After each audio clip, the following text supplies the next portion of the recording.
लेकिन अब वहां क्या है? तौफन, बदबू।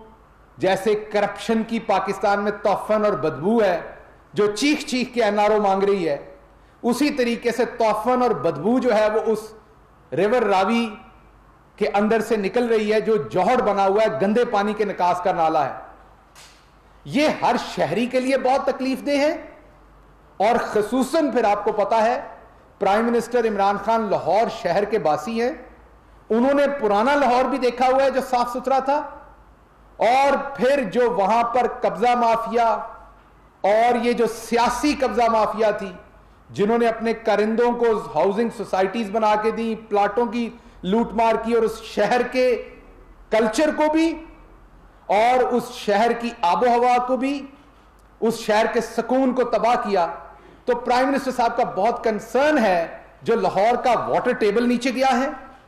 मीन पानी अब जमीन से लेना मुश्किल है, लेते हैं तो वो जहरीला पानी है। अगर आप उसे ट्रीटमेंट के बगैर पीते हैं तो उससे आपको बेशुमार बीमारियां होने का खदशा है।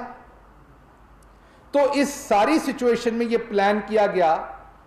असल प्लान था कि रिवर रावी को साफ कैसे किया जाए, ट्रीटमेंट प्लांट लगाई जाए। जैसे आपको पता है यूरोप में रिवर टेम्स है, जैसे वो शहरों के अंदर उन्हें उनकी टर्म जो है वो ट्रीटेड, एक टर्म यूज की जाती है कि वो ट्रीटेड रिवर है। मीन उसमें जो वाटर है उसको ट्रीट किया जाता है, उसके बहाव को ट्रीट किया जाता है।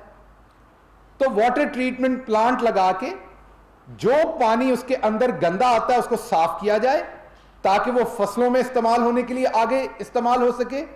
और उसके अलावा उसमें कुछ नया पानी भी डाला जाए, स्टोर करके पीछे डैम बना के, ताकि पूरा साल कुछ ना कुछ बहाव साफ पानी का वहां पर रहे।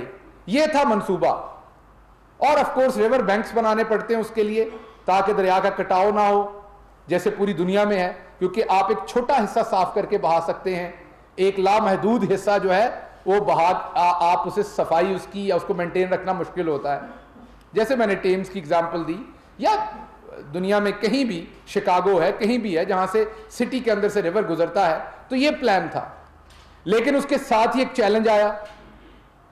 जैसे ही उस रिवर को साफ सुथरा करके उसके बैंक्स को डिजाइन करके आपने एक गंदे पानी के जौहर और नाले को एक साफ दरिया में कन्वर्ट करना था, तो क्या होना था? उसके किनारों पे आबादी शुरू हो जानी थी, सबने अट्रैक्ट होना था, वहां घर बनाने थे, वहां लैंड माफिया पहुंच जानी थी, अनप्लैंड वहां पर कंस्ट्रक्शन होनी थी, और वो फिर एक गंदे पानी का नाला हो जाना था, और एक अनप्लैंड वहां पर सोसाइटीज बन जानी थी। तो इसको सोचते हुए जो आफ्टर इफेक्ट्स को माइनस करने के लिए एक वहां पर शहर को प्लान किया गया, ताकि वहां पर एक प्लान्ड सिटी हो दरिया के दोनों किनारों पे। तो यह था इसका बुनियादी ऑब्जेक्टिव। जब ये मंसूबा आया तो बुनियादी इसका जो ऑब्जेक्टिव था वो इन्वायरमेंट फ्रेंडली था, माहौल को बचाने के लिए था। तमाम तरकाविश इस एक नुक्ते के इर्द गिर्द घूमती थी कि इन्वायरमेंट को बचाना है। ऑफ कोर्स जब आपने पब्लिक का पैसा स्पेंड करना है और मुल्क की इकोनॉमी बेहतर करनी है, तो आपने उस प्रोजेक्ट की इकोनॉमिक वायबिलिटी भी देखनी है। तो फिर दिन रात मेहनत की गई, और प्राइम मिनिस्टर साहब पिछले एक साल से हर रोज तकरीबन कंस्ट्रक्शन के ऊपर खुद मीटिंग्स ले रहे हैं, हर हफ्ते तकरीबन खुद कंस्ट्रक्शन पे मीटिंग्स ले रहे हैं। और इस कंसिस्टेंसी के साथ उन्होंने इस प्रोजेक्ट को, जिसे पहले प्रेसिडेंट मुशर्रफ ने शुरू करने की कोशिश की, उसके बाद शहबाज शरीफ ने 2 दफा शुरू करने की कोशिश की, क्योंकि इसमें कॉम्प्लेक्सिटीज बहुत थी। यह प्रोजेक्ट कंसीव किया गया 3 दफा हमसे पहले, तीनों दफा इस पे कोशिश की गई, but they failed because project was very very complex. Prime minister साहब ने भी जब यह शुरू किया, तो मैं इस बात का खुद से गवाह हूं कि हमारी पार्टी के बहुत सारे लोग जिनकी एक्सपर्टीज है इस चीज में, उन्होंने जाती तौर पर मेरे से बात की कि यह प्रोजेक्ट डूएबल नहीं है, यह प्रोजेक्ट नहीं हो सकेगा, क्योंकि यह पहले भी नहीं हो सकता। एक और बड़ी मोहतरम शख्सियत हैं जिन्होंने मुशर्रफ के जमाने में जब यह प्रोजेक्ट कंसीव हुआ, तो he was one of the brains जिन्होंने इसे कंसीव किया। तो उन्होंने भी यही कहा, और ये मैं आपको बता दूं, ये इससे भी कोई 40 साल पहले, 50 साल पहले भी ये प्रोजेक्ट कंसीव हुआ था, लेकिन फिर मुशर्रफ साहब से भी 40-50 साल पहले, लेकिन इस पर तब भी काम नहीं हो सका था। तो जिन्होंने मुशर्रफ के ज़माने में कंसीव किया उन्होंने भी मुझे कहा कि ये डूएबल नहीं होगा, बहुत कॉम्प्लेक्स है, बहुत मुश्किल है। आपको पता है इमरान खान को मुश्किल काम करने में कभी कोई उन्हें प्रॉब्लम नहीं होती, वो जुट जाते हैं तो फिर अचीव कर लेते हैं। अल्लाह का शुक्र है कि अब 20 अप्रैल से आप देखेंगे कि इस प्रोजेक्ट के ऊपर प्रॉपरली आपको लेके भी जाएंगे, वहां पर प्रॉपरली ग्राउंड पे काम हो रहा होगा। ऑलरेडी रोड्स बनने शुरू हो गए हैं, उनके कॉन्ट्रैक्ट्स अवार्ड हो गए हैं, वहां पे इस टाइम सड़कें बन रही हैं। 2 सड़कें बनेगी, एक काला खताई इंटरचेंज जो नए सियालकोट लाहौर मोटरवे है वहां पे कनेक्ट करेगा, और दूसरा जो लाहौर का रिंग रोड है उसके साथ एक डायरेक्ट रोड जो है वो कनेक्ट करेगा इस शहर का। उनमें से एक सड़क के ऊपर ऑलरेडी काम शुरू हो गया है और इसी अप्रैल के महीने में इंशाल्लाह ग्राउंड के ऊपर भी काम शुरू हो जाएगा। तो ये तो था एनवायरनमेंट की साइड जो मैं आपको बताना चाहता था कि ये प्रोजेक्ट एनवायरनमेंट के लिए, और इंशाल्लाह जैसे जैसे ये प्रोजेक्ट बढ़ेगा एनवायरनमेंट आगे बढ़ेगा, इसके साथ बेहतर होगा और प्राइम मिनिस्टर साहब का जो ख्वाब है वो पूरा होगा। इसके 3 से 4 फेजेस होंगे इस प्रोजेक्ट के।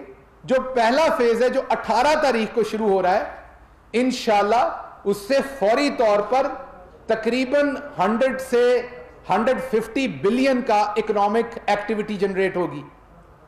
और वो जो इकोनॉमिक एक्टिविटी जनरेट होगी उसमें ऑफ कोर्स आपका बिल्डर, आपका रियल एस्टेट के लोग, आपका मजदूर, आपका सरिया बेचने वाला और सरिये की फैक्ट्री का मजदूर, आपका सीमेंट बेचने वाली फैक्ट्री और उसका मजदूर, ईंटें बनाने वाले और वहां के मजदूर, इसी तरीके से बजरी और उसमें शामिल मजदूर, ये तमाम लोग जितनी भी इसकी सप्लाई चेन होती है इस पूरी इंडस्ट्री की, वो तमाम की तमाम इससे मुस्तफीद होगी।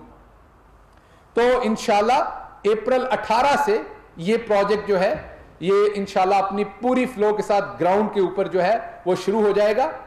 इंशाल्लाह अगले हफ्ते या उससे अगले हफ्ते, मोस्ट प्रोबेबली नेक्स्ट वीक, इंशाल्लाह प्राइम मिनिस्टर साहब विजिट भी करेंगे लाहौर का, और लाहौर में जाके इसके ऊपर ब्रीफिंग्स भी लेंगे इस प्रोजेक्ट पे भी और दूसरे प्रोजेक्ट पे भी।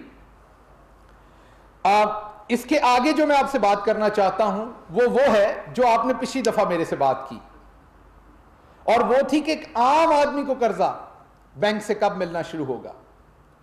क्योंकि आपको पता पाकिस्तान में मॉर्टगेज का कोई कानून नहीं था, जिसकी वजह से पूरी दुनिया में ऐसे मुल्क हैं जहां पे 80% उनका पूरी लैंडिंग का जो है वो हाउसिंग पे है। हमारे यहां वो 0.25 भी नहीं था, इंडिया में 12% है।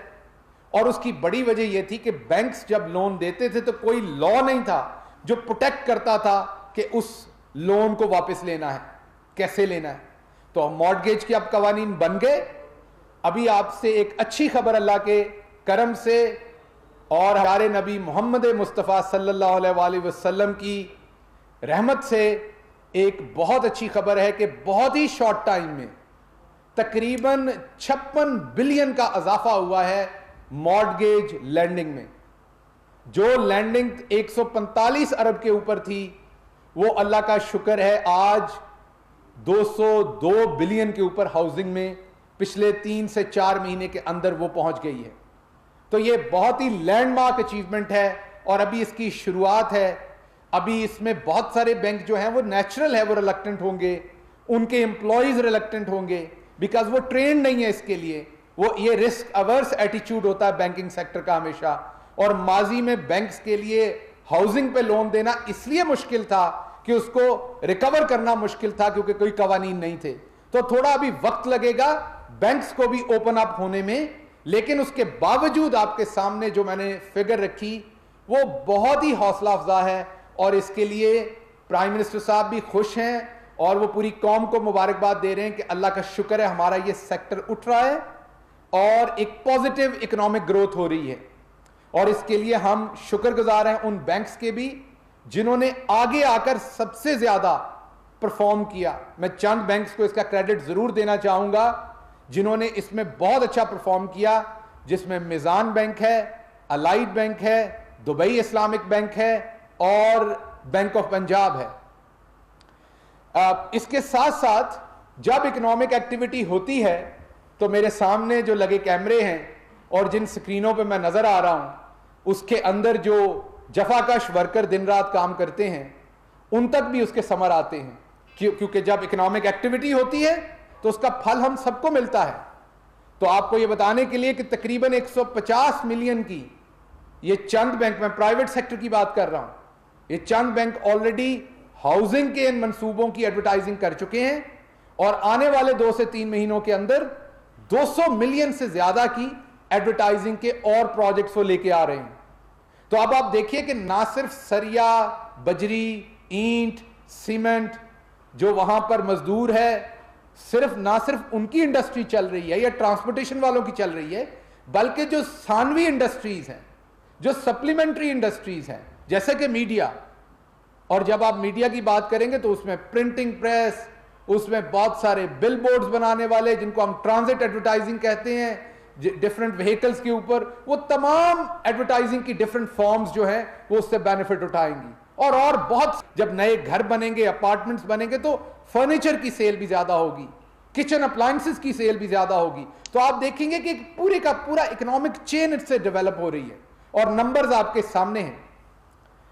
तो एक तो ये आपके साथ मैंने शेयर करना था पॉइंट, और तीसरा पॉइंट जो आपके लिए मैं खुशखबरी लेके आया हूं वो ये है कि लाहौर में मंसूबा आ रहा है, उसके बाद इस्लामाबाद में भी आएंगे इंशाल्लाह।